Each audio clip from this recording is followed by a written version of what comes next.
Olá pessoal, bom dia, tudo bem? Sejam bem-vindos ao canal Daniel Lopes, é sempre um prazer e uma honra contar com a sua audiência. Hoje eu vou trazer um conteúdo aqui para você que vai ser uma espécie de proteção aí da sua mente, né? Você vai entender como é que é a lógica aí da oposição, como é que eles estão sempre trazendo novos problemas para ficar uma questão de problema eterno, né? Para parecer que o Brasil está sempre num enorme problema. E eu já digo para vocês logo, se você olhar entrevistas com o pessoal da área de economia, pessoal da área de empresa, empreendedorismo, você vai ver que entrevista na década de 70, 80, 90, anos 2000, 2010, hoje, você vai ver que sempre o cara tá falando de crise. Ah, o Brasil tá em crise, essa crise é muito difícil e tal. Então, crise assim, sempre tá em Brasil sempre tá em crise, tá bom? Não entre nessa. Você olhar para trás, tá sempre o cara fala, apesar da crise, é sempre isso. Mas o ministro Paulo Guedes, ele deu uma palestra muito interessante num evento chamado Macro Day 2021, que é do BTG Pactual, e ele trouxe ali, né, um trechinho, né, dessa palestra, foi bem elucidativa, e ele fala da rolagem do problema, né, que o pessoal está sempre passando de problema em problema e sempre mantendo o povo assim achar que está sempre um problema contínuo. Hoje a gente vai desconstruir essa estratégia, né, de sempre operacionalizar em cima da reclamação, do medo, né, do pessimismo e da forma como é que eles capitalizam em cima disso, mas hoje a gente vai mostrar aqui para vocês como é que é esse jogo e como é que você pode superar esse jogo e passar ao largo desse jogo. E é claro que junto com isso vou trazer um monte de notícia positiva para vocês, né? Então a ideia é colocar assim como se fosse um fim do mundo eterno, né? É quase uma religião do quanto pior melhor, é um culto ali do quanto pior melhor. Os caras vivem religiosamente nesse dogma do quanto pior melhor. É claro que se mudasse o governo, esse tipo de culto ia mudar, igual o que aconteceu nos Estados Unidos. Todo dia nos Estados Unidos eles botavam na conta do presidente todos os problemas que aconteciam, mudou o governo, acabou tudo. Não botaram um óbito na conta do novo presidente, por aí vai, mas é normal, a gente sabe como é que funciona isso, né? É engraçado que essa dinâmica ela funciona de forma parecida com algo que o filósofo Theodor Adorno, filósofo de esquerda, marxista, ele falava sobre a dialética do esclarecimento. O que era a dialética do esclarecimento, ou dialética do iluminismo, ou dialética do melhoramento, né? É sempre assim, um pensador vem e fala uma coisa, o outro vem e contesta o que ele falou. Aí vem o outro e contesta o que o outro falou, o outro, e sempre está um contestando o que o outro falou, né? Só que isso numa visão mais positiva, que é a dialética do esclarecimento. Aqui é a dialética do emburrecimento, né? A dialética de você ficar cada vez mais por fora do que está rolando, porque sempre eles colocam um problema novo. Quer ver um exemplo?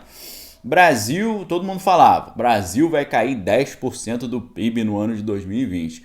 E aí, o que aconteceu? Caiu só 4%. No mundo inteiro, várias potências caíram 7, 8, 9, 10, o Brasil caiu 4%. Aí, todo mundo falava, e se cair, não tem como voltar, né? E voltou e tá voltando em V, como a gente está vendo, né? E aí o pessoal falava, né? Não vai voltar, 2021 não vai ter crescimento nenhum. Hoje as estimativas aí giram em torno de fechar esse ano de 2021 com 5% de crescimento.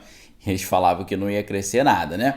Aí, como eles viram que 2021 teve um crescimento considerável, eles falam, não, o ano ruim vai ser o ano que vem. Vai ser 2022. Estão sempre jogando para frente, sempre um novo problema, né? E aí, como eles viram que a crise sanitária, graças a Deus, ela está muito melhor do que estava antes, apesar de a gente ter alguns dados aí que não são muito positivos, mas em geral a coisa está bem melhor do que esteve em março e abril desse ano, né? Março e abril realmente foi um negócio, uma coisa assim muito triste que aconteceu no Brasil por causa daquela nova versão que apareceu aí, a famosa P1, né? Isso foi um negócio bem complicado. Mas agora a situação ali bem mais favorável, eles já vendo que não dá mais para usar isso como a pregação do problema, né? Ou a rolagem do problema. Eles querem algo novo, então. Algo novo agora, o assunto do momento, o problema do momento é a questão da inflação, da economia e tal, da questão fiscal e por aí vai. Então,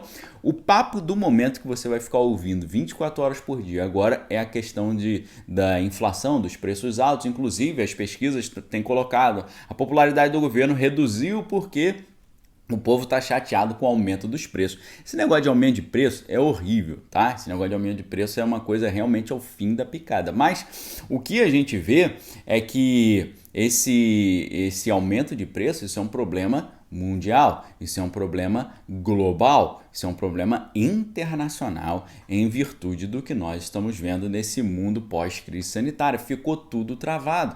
Como não tinha para quem vender, o pessoal parou de produzir. E para voltar a produzir, gasta-se muito dinheiro. Eu vi conversas aqui no Brasil de pessoas que comercializavam bananas, né? E aí o pessoal tinha ali banana sobrando, não tinha para quem vender, porque os mercados não estavam comprando, bares e restaurantes não estavam comprando também, então a produção ficou parada para não perder dinheiro. Só que agora, para você botar a produção para gerar as bananas de novo, tem que gastar dinheiro com insumo e tal. O que acontece? Gastando dinheiro para voltar a funcionar, fica mais caro. Esse preço, esse investimento é repassado, tá? Agora, lá nas redes sociais, né, o Paulo Figueiredo, por exemplo, ele estava mostrando que nos Estados Unidos, ele falou que na região dele ali, teve aumento de mais de 30% de aluguel, mais de 50% da gasolina, mais 65% de aumento do preço da carne. E ele falou, isso se você encontrar a carne, né? Porque aqui no Brasil a gente tem um conforto que não tem no mundo afora, não. Você pode ver, se você conhece pessoas que moram na Europa, nos Estados Unidos, principalmente os europeus, quando eles vêm ao Brasil, eles amam ir à churrascaria, eles querem comer carne pra caramba, porque lá, quando tem, sempre foi muito caro. Se você conhece, se você tem amigos europeus ou brasileiros que moram na Europa, é sempre assim. Lá é muito cara a carne e também não é algo fácil de encontrar. Quando eles vêm para cá, eles assim aproveitam. Então a gente ainda fica numa posição privilegiada porque aqui ainda tem a carne, a gente sempre consumiu muita carne. E lá, muito difícil, tá? Carne de qualidade muito cara. Então, o que a gente vê também, né? Por que as coisas também estão muito caras? Tivemos aí o frete internacional, tá caríssimo. O que tem de navio parado nos portos porque não consegue transportar as coisas é enorme. Tá tudo engarrafado ali em termos de comércio internacional. Mostrei para vocês aqui que especialistas dizendo que o frete da Ásia para as Américas e das Américas para a Ásia, o frete que era $2.000 por container está $26.000 por container. É claro que esse preço mais caro do transporte desse frete vai refletir no preço das coisas. E aí, para completar, tivemos a questão de uma das secas aí mais acirradas do século no Brasil. Tivemos uma geada que atrapalhou muito a produção agrícola, mas o governo aí reduzindo o PIS/PASEP da importação do milho, para que hoje você tenha ali o milho é usado para quê? Você acha que mas eu não como milho, né? Não tenho costume. Não é isso. Os suínos comem o milho e as aves comem o milho. Então a suinocultura e a avicultura depende muito do milho barato. E o governo está fazendo ali o que pode para tentar reduzir essa importação do milho, para tentar baratear o preço, pelo menos dos suínos e das aves. E já muitos têm colocado ali que essa redução de PIS/PASEP que o governo tem feito pode reduzir até R$9 no preço ali da unidade, né, do milho. Então, vejam só como é que você tem que entender o contexto, senão você entra nessa ideia da rolagem do problema, né, desse círculo de problema eterno que eles querem colocar, né?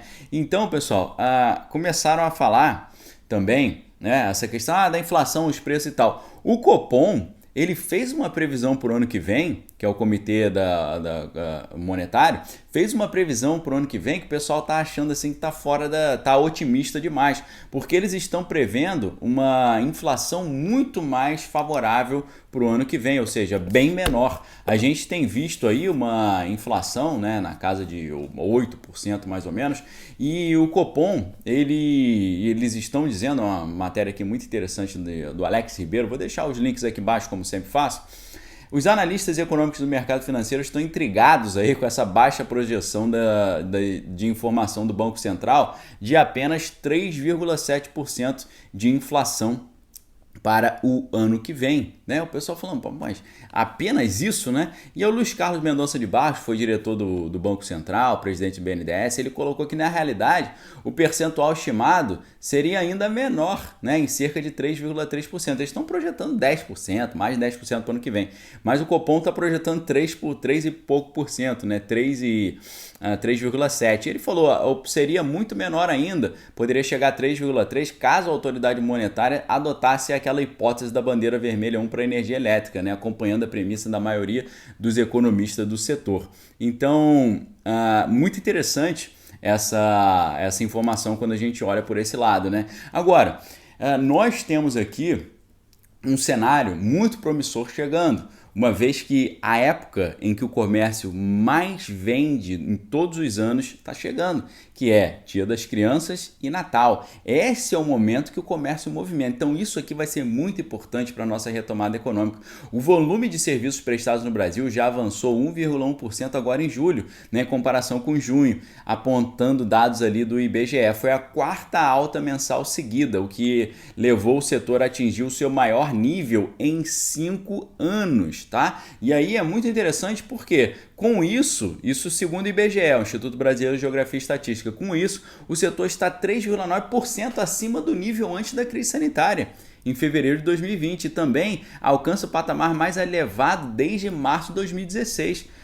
Mesmo com esse avanço ali, então a gente tem visto aqui uma janela de oportunidade muito interessante. Sem falar matérias muito curiosas aqui com a questão da crise sanitária. O comércio de eletrônicos teve um salto em 2020 e dobrou a sua participação no varejo, né? As vendas cresceram 68% no ano passado e o peso do e-commerce no faturamento total do varejo passou de 5% final de 2019 para 10% nos primeiros meses ali de 2020, tá? Então temos previsões muito positivas aí para esse fim de ano de retomada do emprego, retomada do comércio. Eu vou trazer mais uma série de notícias interessantes e promissoras para vocês ainda hoje, tá? Então fique de olho aqui no canal Daniel Lopes, sempre ali o outro lado da informação, o Brasil que dá certo, e você vendo todas essas informações aqui. Fica o convite para você me seguir no Instagram, lá tenho colocado informações ali direto, em tempo real, notícias muito interessantes. Me acompanha lá, por gentileza, o link vai ficar aqui embaixo na descrição do vídeo e as matérias citadas sempre colocadas ali no primeiro comentário fixado aqui embaixo, tá? Obrigado pela audiência, fique com Deus, examine todas as coisas, retém que é bom. Um abraço, valeu!